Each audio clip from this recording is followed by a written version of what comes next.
Yes, sir. What's the deal with the YouTube? What's good with y'all? What's up with everybody? What's the word? I go by the name of DC, and in today's video, I'm going to be talking about Courtney Kemp's new crime drama TV show on Netflix called Nemesis, and I'm going to be breaking down and recapping both episode 1 and episode 2, and let y'all know my thoughts about both episodes, bruh. Nemesis is a new show that was recently released on Netflix that follows a cat and mouse game between LAPD officer Isaiah Stiles and criminal mastermind Coltrane Wilder, exploring the high-stakes heists across LA and the total dangerous double life that takes on their personal relationships. And like I said, this show is created by Courtney Kemp, who we all know to be the creator of the Power Universe. And all I gotta say is, Courtney is definitely cooking with this one, and she definitely got another hit on her hands with this Nemesis show. And the best part about it, it's not a knockoff version of Power, goddammit. It's not a knockoff version of Power, and it's one of those shows that I highly recommend that y'all check out because y'all going to love this show from start to finish. But before I get into these recaps and break down both of these episodes for y'all, if you're finding me for the first time and you like Nemesis content like me, tap in and hit the post bell notification button to support the channel and to get updated on all Nemesis content I post on my channel. Hit the like button and the hype button as well to help this video get recommended across the algorithm. And y'all let me know y'all thoughts about this show down below in the comment box and how y'all feel about Nemesis and if you've been enjoying this show so far. Now, the episode starts off with us getting the introduction to Coltrane Wilder and his crew, along with his wife Ebony Wilder, robbing a high-stakes poker game at a Halloween party on Halloween night, giving us a first look at how Coltrane and his crew maneuver and operate, and everything was going well during this robbery at this poker game. Coltrane and his crew was in and out of there under 5 minutes with no type of problems or whatsoever, but there's always that one person in the crew that's always being greedy and taking extra stuff on a lick, and that person happens to be Dion. Because Dion decided to be greedy like I said, and decided to steal a Patek watch from a character by the name of Harvey, who was hosting a Halloween party, who we all know to be Cooper Saxe from OG Power and Power Book 2 Ghosts, making his first dumb mistake in this episode. Now, the next following day, we got introduced to LAPD Detective Isaiah Stiles, the second main character of the show, and Isaiah ends up overhearing about the robbery at the Halloween party from his captain Jimmy and the rest of his team that's in LAPD, and Isaiah instantly knew that Coltrane and his crew was responsible for this robbery, explaining to them that he's familiar with Coltrane Wilder and his crew patterns and methods because they use the same 4-man crew for all of their jobs, committing robberies every 4 months and switching up their routines every time they do a robbery so they don't get caught. But nobody in LAPD was trying to hear anything Isaiah had to say and believes that Coltrane Wilder isn't the person that's responsible for committing all of these robberies since he's looked at in the public eyes as a reformed black businessman. And the reasoning behind Isaiah's eagerness to take down Coltrane Wilder and his crew is because Coltrane killed Isaiah's partner Manny Shaw in a robbery going wrong at a dispensary that him and his crew was hitting. And instead of Coltrane getting arrested for killing Isaiah's partner, Coltrane framed someone else to take the fall for Manny's murder instead of him, and Isaiah has been after Coltrane for the last 2 years ever since that event took place. Now, while Coltrane was kicking it with his crew, Coltrane noticed that Dion still went behind his back and stole the Patek watch from the Halloween party after he told him not to, and Dion's excuse for taking this watch after Coltrane told him not to,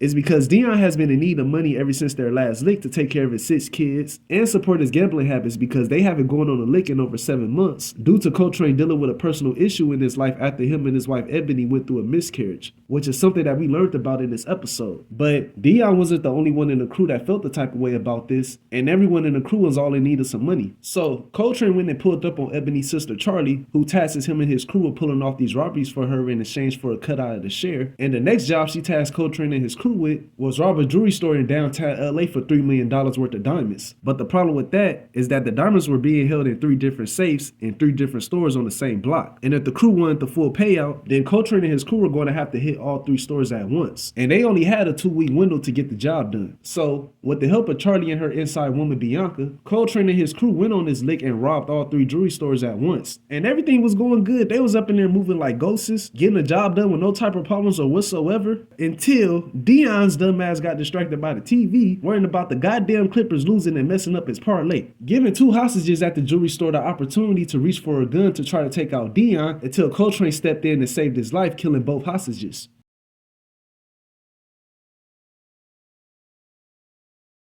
And while this was going on, Isaiah was having lunch with his son Noah after his basketball game and ended up hearing about the robbery over his radio twice and noticed that no one was responding to this call because most of the cops were all distracted worrying about something else. And with Isaiah being familiar with Coltrane patterns, he decided to leave his son stranded at the restaurant and go after Coltrane and his crew and catch him in the act of this robbery. But he wasn't able to get to the jewelry store in time to apprehend Coltrane and his crew. And I saw on social media that a lot of people was mad at the fact that Isaiah left his son stranded at this restaurant. And all I'm gonna say is blame his son Noah for that, goddammit. Blame him for that. Because he already knew what time it was and knew that his pops was going to respond to this call. He was the one that told Isaiah to turn on his radio so they could listen in on the calls in the first place. Like, blame him for getting stranded at that restaurant, bruh. Blame him. Because if he would have followed his first mind and let his dad take that call, 9 times out of 10 he would have got stranded at that restaurant, bruh. He probably would have, but things probably would have went a different way. And I don't think his wife Candace and his son would have been that upset about it. But moral of the story is, Isaiah didn't do nothing wrong in this episode by leaving his son stranded at the restaurant to go and try to apprehend Coltrane and his crew.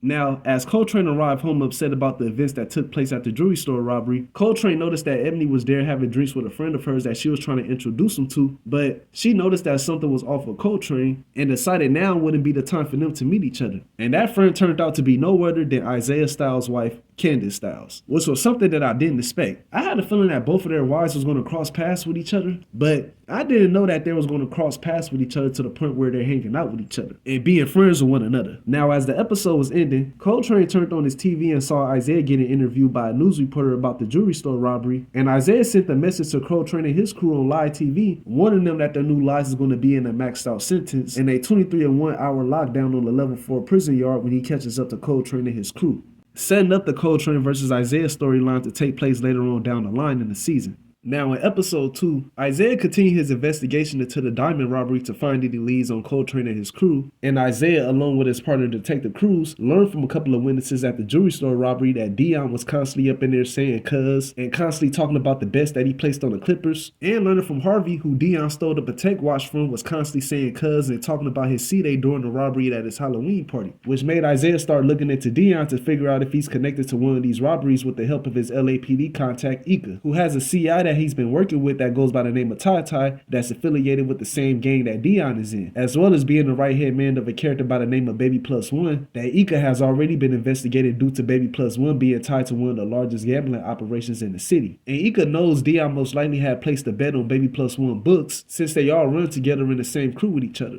And Isaiah wanted to speak to Ika CI immediately so he could get his statement before something else jeopardized his case. But Ika wanted to wait a few days to bring Tai in to speak to Isaiah because Tai was an important CI in his gang injunction against Baby Plus One. But with Isaiah being so eager to take down Coltrane and his crew, Isaiah went behind Ika's back to question Tai about Dion after Detective Cruz got the whereabouts to his girlfriend's address. But what Isaiah didn't know while he was interrogating Tai is that someone was recording Tai having a conversation with Isaiah, and the person that was recording him ended up sending a video of Tai snitching on Dion to Baby Plus One, who then alerted Stroll and Coltrane about Tai running his mouth about Dion to the feds. So, as Stroll and Coltrane got the drop on Tai whereabouts with the help of Baby Plus One, Coltrane learned from Tai himself about the stuff that he told Isaiah about Dion placing large gambling bets on the Clippers, and just saying entirely too much stuff to Isaiah in general, leaving Coltrane no other choice but to kill Tai to cover up Dion and the rest of the crew tracks, with the episode ending off with Isaiah finally learning the real identities about Coltrane Wilder and the rest of his crew. And not only did Coltrane catch a body in this episode to cover up his tracks, Charlie also somewhat caught a body in this episode and took out her inside woman Bianca that was a part of the jewelry store robbery in episode 1 after Isaiah's partner Detective Cruz noticed that Bianca was working with Coltrane and his crew after Bianca slipped up during her interrogation with Detective Cruz, saying stuff that she ain't have no business saying that didn't match up to the stories that the store owners told Detective Cruz about the robbery instead of getting out of town like Charlie told her to do, which forced Isaiah and Detective Cruz to continue into looking into Bianca and her story after realizing that she might be in on the robbery with Coltrane and his crew, until Charlie turned her TV off in this episode. Now, before I end this recap, I gotta talk about one of the funniest moments that took place in episode 2, which is the argument that took place in this episode between Isaiah and his pops Amos, aka Nightmare, during Thanksgiving dinner. Because we all know how Courtney Kip is when it comes to these dinner table scenes in Power. She always creating classic moments with these dinner table scenes, and that's exactly what she did again in this episode between Isaiah and his pops Nightmare. Because Isaiah had a therapy session with his wife Candace and his son Noah about the stuff that's been going on in their family, as well as about the events that took place in episode 1 with Isaiah leaving Noah stranded at a restaurant. And Noah told his father in this episode the only way that they can move past that is if Isaiah lets Noah spend more time with his grandfather Nightmare, since it's been over a year since the last time they seen each other, which Isaiah wasn't fond of because he doesn't have the best relationship with his pops because of Nightmare's past life in the streets that led to his son and Isaiah's brother Josiah getting killed. But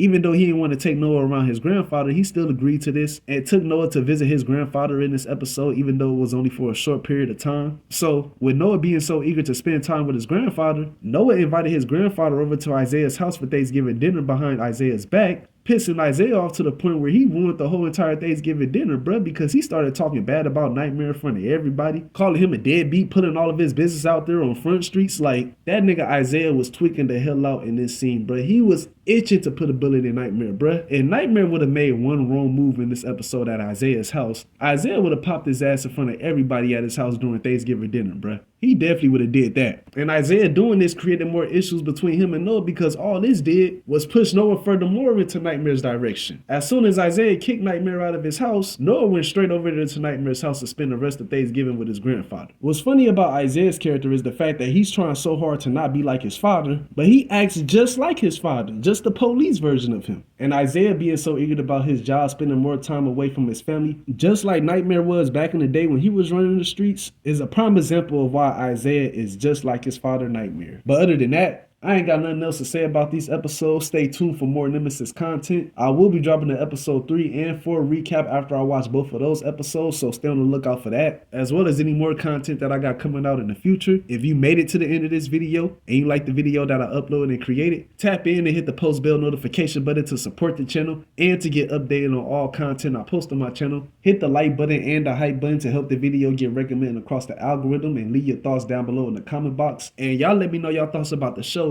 and if you've been enjoying season 1 or not. I'm gonna chop it up with y'all later. Much love to everybody that's been rocking with me and supporting the channel. Y'all take care, y'all be safe, and God bless. I'll see y'all next time.